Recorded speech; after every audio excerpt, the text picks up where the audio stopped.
40వ దినమున ఆయన వెళ్ళిపోయిన తర్వాత వెళ్తూ వెళ్తూ ఒక మాట చెప్పుకున్నాడు. ఏమన్నాడంటే, ఇదిగోండి మీరు కనిపెట్టండి, ఆదరణకర్తను నేను మీ కొరకు పంపబోతున్నాను. వెంటనే ఆ మాటలు విన్న శిష్యులు 10 దినములు వారు మేడ గదిలో కనిపెట్టుచుండగా, 10 దినములు ఎక్కడ కనిపెడుతున్నారట? మేడ గదిలో కనిపెట్టుచుండగా, అక్కడ 40, ఇది 10, ఇప్పుడు 50 దినాలు పూర్తయి కనిపెట్టుచుండగా ఆ మేడ గది మీదకి పరిశుద్ధాత్ముడు బలముగా దిగి వచ్చున్నాడు. దిగి వచ్చిన ఆ దినమే పెంతెకోస్తు పండుగ దినం. దేవునికి స్తోత్రం కలుగును గాక. ఇంకొంచెం గట్టిగా చెప్తారా? అపోస్తల కార్యములు 2వ అధ్యాయం 1 నుండి 4 వచనాలు చదివి వినిపిస్తారు. చూడండి, అపోస్తల కార్యములు 2వ అధ్యాయం 1 నుండి 4 వచనాలు. మీరు మీ ముగ్గురు దగ్గర మైక్ ఉండాలి. నేను చాలా రెఫరెన్స్లు ఉన్నాయి ఈరోజు.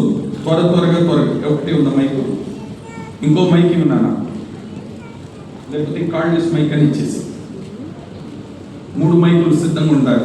ఓకే, ఇప్పుడు చదువు 2వ అధ్యాయం 1 నుండి 4 వచనాలు. పెంతెకోస్తు పండుగ దినం వచ్చినప్పుడు అందరూ ఒక చోట కూడి ఉండిరి. వినండి, పెంతెకోస్తు పండుగ దినమున వచ్చినప్పుడు అందరూ ఒక చోట కూడి ఉండిరి. అప్పుడు వేగంగా వీచు బలమైన గాలి వంటి ఒక ధ్వని ఆకాశం నుండి అకస్మాత్తుగా వారి కూర్చుని ఇల్లంతయు నిండెను. మరియు అగ్ని జ్వాలల వంటి నాలుకలు విభాగింపబడినట్లుగా వారికి కనబడి వారిలో ఒక్కొక్కరి మీద వ్రాలగా అందరూ పరిశుద్ధాత్మతో నిండిన వారై ఆ ఆత్మ వారికి వాక్శక్తి అనుగ్రహించిన కొలది అన్య భాషలతో మాట్లాడసాగారు. అందరూ చేతులతో హల్లెలూయా చెప్పండి గట్టిగా. 1 నుండి 4 వచనాలు ఈ రోజు నేను వివరిస్తాను. మీరు కొంచెం జాగ్రత్తగా వినాలి. పాత నిబంధన, కొత్త నిబంధన రెండుని కంబైన్ చేసి పాత నిబంధనలో జరిగింది ఏంటి, కొత్త నిబంధనలో జరిగింది ఏంటి, పాత నిబంధనలో జరిగింది ఏంటి, కొత్త నిబంధనలో ఈ పెంతెకోస్తు పండుగ దినమున జరిగింది ఏంటి, దానికి దీనికి ఏంటో కొద్దిగా నేను వివరిస్తాను ఈరోజు. ఇంకొక 2 రెఫరెన్స్లు చదివించిన తర్వాత నేను సూటిగా పాయింట్లోకి వెళ్తాను. లేవికాండం 23వ అధ్యాయం 15-16 వచనాలు చదివి వినిపించాలి. 3 మైకులు పెట్టాలి. నన్ను ఆన్ చేయాలి. విశ్రాంతి దినమునకు మరునాడు మొదలుకొని, అనగా అల్లాడించు పనులు మీరు తెచ్చిన దినం మొదలుకొని, మీరు వినండి, మీరు విశ్రాంతి దినమునకు మరునాడు మొదలుకొని, అనగా అల్లాడించు పనులు మీరు తెచ్చిన దినము మొదలుకొని 7 వారములు లెక్కింపవలెను, లెక్కకు తక్కువ కాకుండా 7 వారములు. ఇది పాత నిబంధన, ఇది పాత నిబంధన. గమనించండి, 7 వారాలు 50వ రోజు. కొత్త నిబంధనలో అపోస్తల కార్యములు మనం చదివినాం 50వ దినము. ఓకే, ద్వితీయోపదేశకాండం 16వ అధ్యాయం 9-10 వచనాలు కూడా చదువుతారు. చూడండి, 7 వారములను లెక్కింపవలెను, 7 వారములను నీవు లెక్కింపవలెను, 7 వారములను నీవు లెక్కింపవలెను. పంట చేని పైని కొడవలి మొదట వేసినది మొదలుకొని 7 వారములను లెక్కించి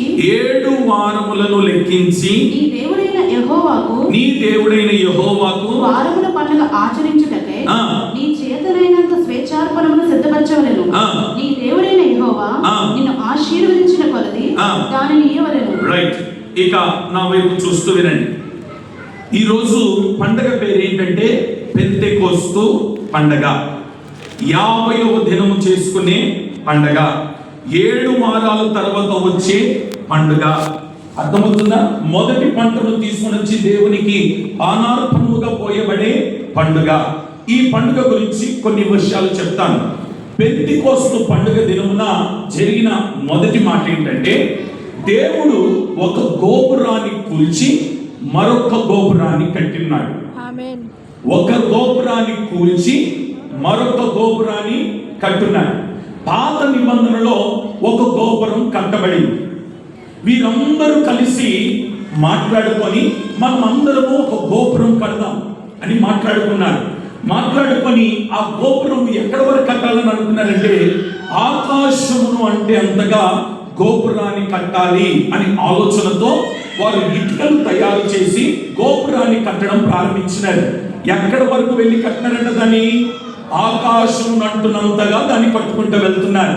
విచిత్రం ఏంటంటే పైనుండి తొంగి చూసిన దేవాది దేవుడు గోపురాన్ని వీరు కడుతుండగా వీరి ఆలోచనలు, వీరి భాష, వీరి మాటలు తారుమారు చేయడానికి వారు దిగిరాగానే అటు గోపురము కూలిపోయింది, ప్రజలందరూ చెల్లా చెదురైపోయినారు.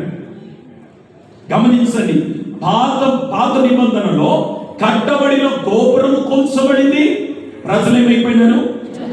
ఎందుకు చెల్లా చెదురైపోయినారంటే వారి భాషలో వ్యత్యాసం వచ్చింది, వారి మాటలో వ్యత్యాసం వచ్చింది.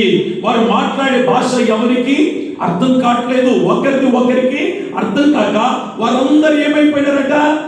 ఇప్పుడు ఆ రిఫరెన్స్ చదువుతున్నాను చూడండి. ఆదికాండం 11వ అధ్యాయం 1 నుండి 9 వచనాలు.